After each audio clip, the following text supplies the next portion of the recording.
Assalamualaikum warahmatullahi wabarakatuh, sahabat Filah. Kembali bersama channel Kacamata Dakwah. Jangan lupa subscribe, like, and share. Dan ada banyak hal yang bisa eliminate inflammation. Jadi dia bisa menghilangkan inflamasi. Jadi semakin kita makan ini, lagi sesuatu yang kita makan dalam badan kita itu akan menyebabkan missing elektron kalau dia mengandung radikal bebas. Elektronnya lepas, elektronnya hilang. Akhirnya banyak sekali radikal bebas di badan kita.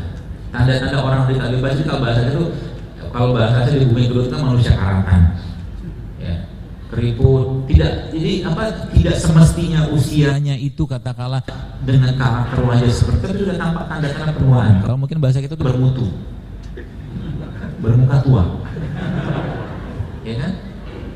Dan itu bisa dicek dari biological age-nya dia, jadi umur biologis selnya, umur actualnya misalkan 30 tahun, tapi ketika dicek pakai alat umur biologisnya ternyata 50.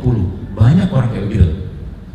Itu gara-gara apa? Gara-gara makanan salah satunya, gara-gara makanan yang bersifat asam salah satunya, dan pikiran yang asam. Tanda-tanda orang asam apa?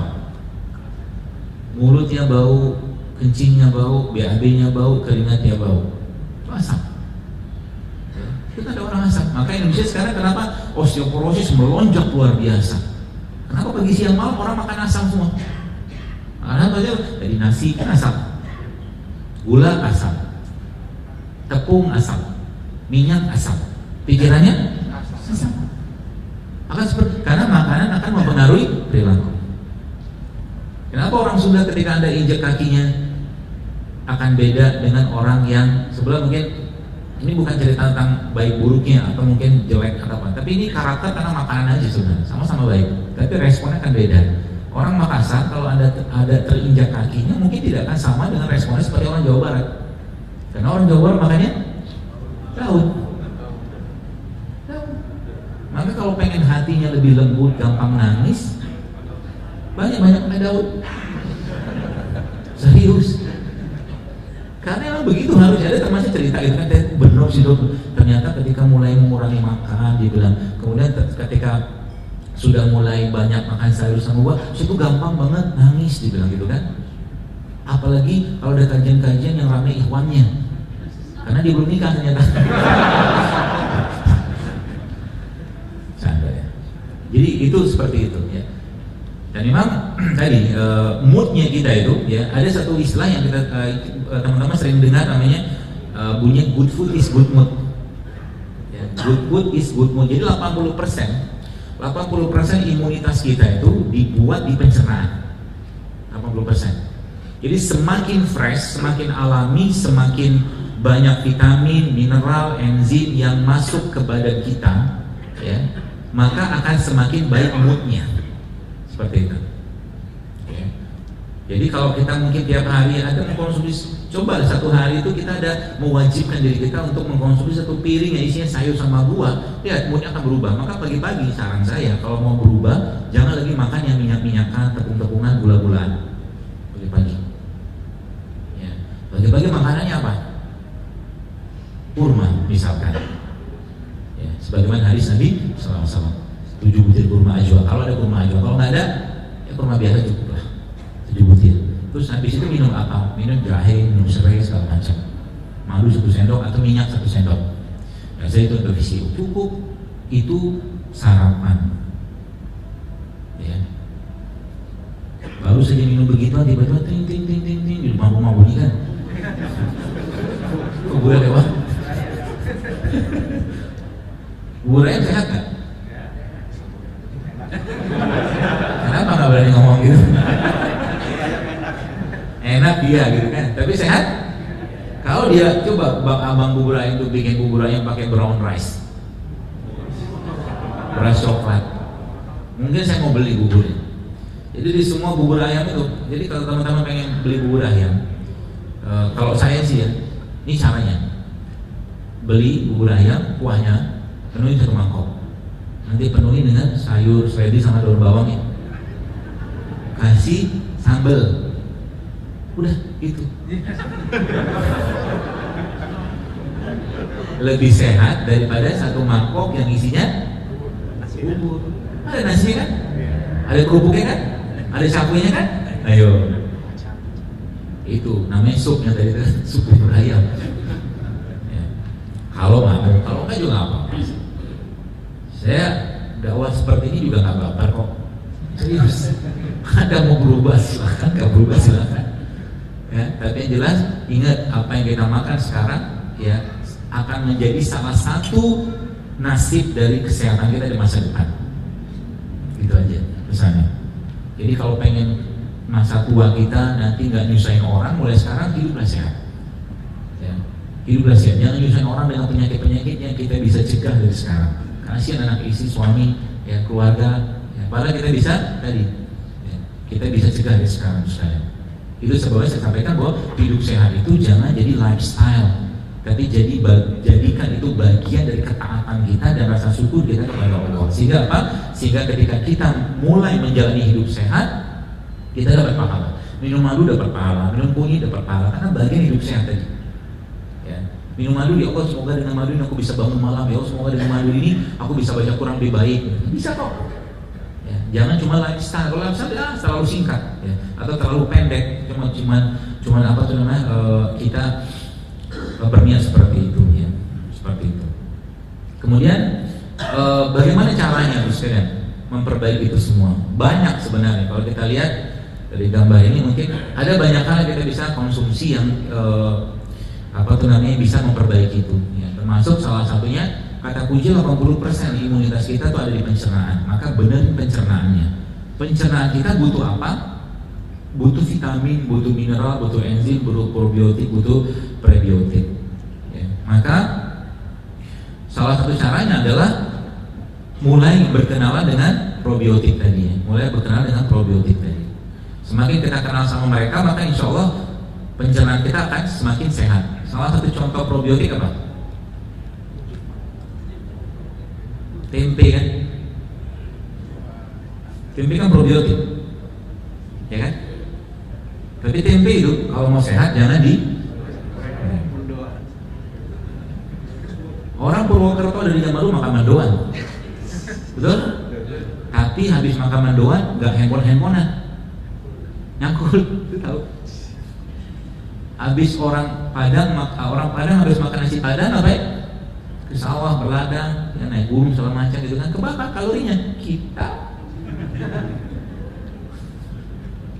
habis makan begituan, gak banyak yang dikerjakan. Akhirnya apa? Numpuk lagi. Ya gitu. Jadi sebenarnya kalau kita bahas tempe tadi, tempe itu jangan khawatir. Tempe itu sudah matang, kedelainya sudah direbus. Bahasa nggak matang itu karena kita mikirnya nggak digoreng aja. Udah matang dia. Dan tempe itu kan probiotik.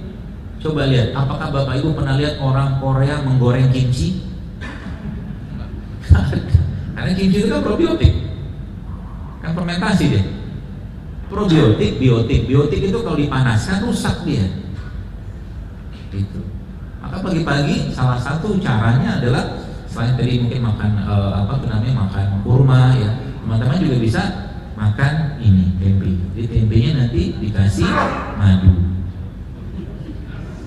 Makin aneh kan?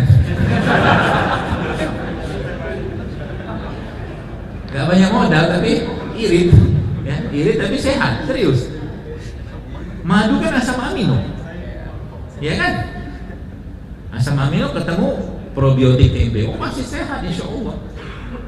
Ya, jadi rotinya mulai diganti sama keping-kepingan tempe, celup ke air, celup ke madu, minum yang teh serai.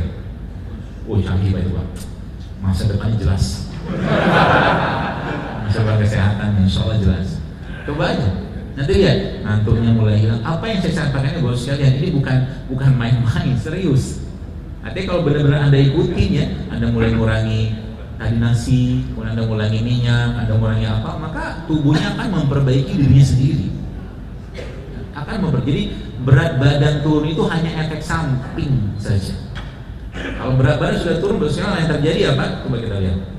Tubuh kita akan tadi recovery sendiri ya. Salah satunya ini. Jadi kalau Anda lihat kalori restriksi. Kalau restriksi kita mengurangi kalori masuk dari puasa, mungkin dari memasukkan kalori yang ada itu. Coba lihat, yang pertama body fat pasti akan turun.